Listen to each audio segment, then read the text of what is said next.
ఖమ్మం జిల్లా సత్తుపల్లి నియోజకవర్గంలోని గోశాలకు ఎమ్మెల్యే సండ్ర వెంకట వీరయ్య ఆధ్వర్యంలో 150 ట్రక్కుల పశుగ్రాసం అందజేశారు. వేసవి కావడంతో పశుగ్రాసం కొరత ఉంది. గతంలో కూడా పలుమార్లు గోశాలను సందర్శించారు సండ్ర. మరింత సమాచారం మా ప్రతినిధి రవి అందిస్తారు. నోరు లేని జీవాలకి పశుగ్రాసాన్ని అందిస్తున్నారు. దాదాపు 150 ట్రాక్టర్లతోటి సత్తుపల్లి నియోజకవర్గం నుండి పెద్ద ఎత్తున ఏదైతే గోశాలకు గడ్డి అందించడంతో ఇక్కడ రైతులు ప్రధానంగా గోశాల నిర్వాహకులు ఆనందం వ్యక్తం చేస్తున్నారు. ఇక్కడనే సత్తుపల్లి ఎమ్మెల్యే సండ్ర వెంకట గారు ఉన్నారు. సార్ చెప్పండి, అంటే సత్తుపల్లి నియోజకవర్గం నుంచి ఎన్ని ట్రాక్టర్లు గడ్డిని తరలిస్తున్నారు, గోశాలకి ఎలాంటి సహకారం అందిస్తున్నారు? ఇవాళ 150 ట్రాక్టర్లతో 120 కిలోమీటర్ల దూరం నుంచి మా రైతాంగం సత్తుపల్లి నుంచి మొదలు పెడితే వేంసూరు, పెనుబల్లి, కల్లూరు, తల్లాడ మండలాల రైతాంగం యావత్తు ఈ గోశాలని ఈ నిర్వాహకులకి గౌరవించాలి, వాళ్ళు చేస్తున్న కృషికి మా తోడ్పాటును అందించాలని చెప్పి ఒక సంకల్పంతో ఇక్కడికి రావడం జరిగింది. అంటే మన సంస్కృతిలో భాగం, మన సాంప్రదాయంలో భాగం. ఏ శుభ కార్యక్రమం జరిగినా, గృహప్రవేశం జరిగినా గోవుతోనే, పూజతోనే స్టార్ట్ అవుతుంది. అంటే మన సంస్కృతిలో భాగమైన ఈ గోమాతను సంరక్షించాలని ఒక గొప్ప సంకల్పంతో నోరు లేని మూగజీవాలను ఆదుకోవాలని గొప్ప సంకల్పం. కరోనా సందర్భంలో గోశాల నిర్వాహకులు చాలా ఇబ్బంది పడ్డారు. మన గోదావరి వరదలు వచ్చిన సందర్భంలో మరి వేలాది వరిగడ్లు వాములు కొట్టుకొని పోయినాయి. అందుకని ఆ సందర్భంలో కూడా ఇవ్వాలంటే మేము వరి కోతల సందర్భంగా సేకరించాను, కానీ ఆ రోజు రైతుల ఇళ్ల నుంచి మేము సేకరించి మరి చేయటం అనేది ఒక గొప్ప అనుభూతి మా రాజకీయ జీవితంలో. ఇది రాజకీయాలకు అతీతంగా ఒక దైవ కార్యక్రమంగా ఇట్లాంటి కార్యక్రమంలో మా రైతులు భాగస్వామ్యం కావటం, గోశాల నిర్వాహకులకు మేము తోడ్పాటు అందించాం. ఎందుకంటే ఇలా మూగ జీవాలను పోషించడం అంటే మామూలు విషయం కాదు.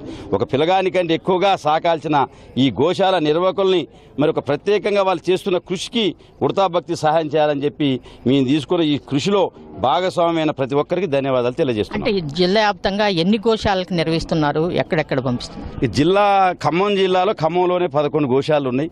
ఇంకా పాల్వంచలో కూడా ఒక అయ్యగారు రెగ్యులర్గా అడుగుతుండు, కానీ ఈసారి సాధ్యం కాలేదు. ఎందుకంటే మనం మేము సేకరించిన అక్కడ కూడా ఇవ్వాలని భారీ వర్షాలు వచ్చి ఎండాకాలం వరిగడ్డి ఏంటంటే వర్షం వచ్చి తడిస్తే కులిపోద్ది. అది కొంచెం మాకు నష్టం జరిగి అక్కడికి పంపలేకపోయినా, కానీ ఖమ్మం జిల్లాలో 11 గోశాలకు పంపడం జరుగుతుంది. ఇక్కడనే ఏదైతే వద్దిరాజు రామచంద్ర గారు ఎంపీ గారు, సార్ చెప్పండి, ఏదైతే మొత్తంగా అంటే ఇట్లాంటి ఒక గోశాలకి అందించడం పట్ల మీరు ఎలా? చాలా సంతోషంగా ఉందండి.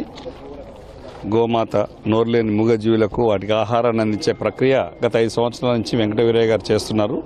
శాసనసభ్యులు సత్తుపల్లి వారికి రైతులు తోడ్పాటు అందిస్తూ చాలా ఆనందంగా రైతులు కూడా 100 కిలోమీటర్ల దూరం నుంచి మండు టెండర్ని లెక్క చేయకుండా తీసుకొచ్చి ఇక్కడ దించి ప్రతి సంవత్సరం ఇదే కార్యక్రమాన్ని కొనసాగిస్తున్నారు. మరి ఎవ్రీ టైం కూడా ఇట్లాగే కొనసాగించాలని మనస్ఫూర్తిగా కోరుకుంటూ అభినందిస్తున్నారు. రైతులకు కూడా అభినందనలు తెలియజేస్తున్నారు. ఇక్కడ ఏదైతే గ్రంథాల చైర్మన్ గారు ఉన్నారు, సార్ చెప్పండి, ఏదైతే మీరు ఆ ప్రాంతం సంబంధించినటువంటి సత్తుపల్లి ప్రాంతం సంబంధించినటువంటి వ్యక్తులు, ఆ రైతులు ఎలా భావిస్తున్నారు దీని పట్ల?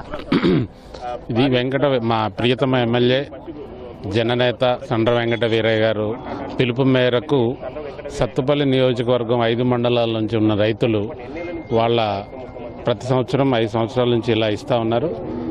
5 సంవత్సరాల నుంచి కూడా ఇది స్వచ్ఛందంగా రైతులు ఈ మూగజీవాలకు కంపల్సరిగా వాళ్ళకు పండిన దాంట్లో కొంత గడ్డిని స్టోర్ చేసి సార్ పిలుపు మేరకు ఇలా తీసుకురావడం జరిగింది. ఈ సందర్భంగా రైతులందరూ ప్రత్యేకంగా దీన్ని ఒక మంచి కార్యక్రమంగా భావించి ఈ నోరులేని మూగజీవాలకు మాకున్న దాంట్లో ఏదో విధంగా సాయం చేస్తున్నామనే సంతృప్తిగా ఉంది. ఇట్లా ప్రతి సంవత్సరం ఎమ్మెల్యే గారి పిలుపు మేరకు ప్రతి రైతు కూడా ఇవ్వాలని దృఢ సంకల్పంతో వాళ్ళు స్టోర్ చేసి ప్రతి సంవత్సరం ఇలా ఇవ్వడం జరుగుతుంది. అలాగే వెంకట వీరయ్య గారు మరియు మా సత్తుపల్లి నియోజకవర్గ రైతులు అందరికీ ఈ సందర్భంగా కృతజ్ఞతలు తెలియజేస్తాం. ఏదైతే నోరు లేని జీవాలకు మేము పశుగ్రాసాన్ని అందిస్తున్నాం, ఏదైతే సండ్ర వెంకటేశ్వర సత్తుపల్లి శాసనసభ్యుల పిలుపు మేరకు ఈ కార్యక్రమాన్ని మేము చేశామని చెప్పేసి ఏదైతే రైతులు అట్లాగే నిర్వాహకులు చెప్తున్నారు. కెమెరామెన్ సుధాకర్తో చిరారవి, 99 టీవీ.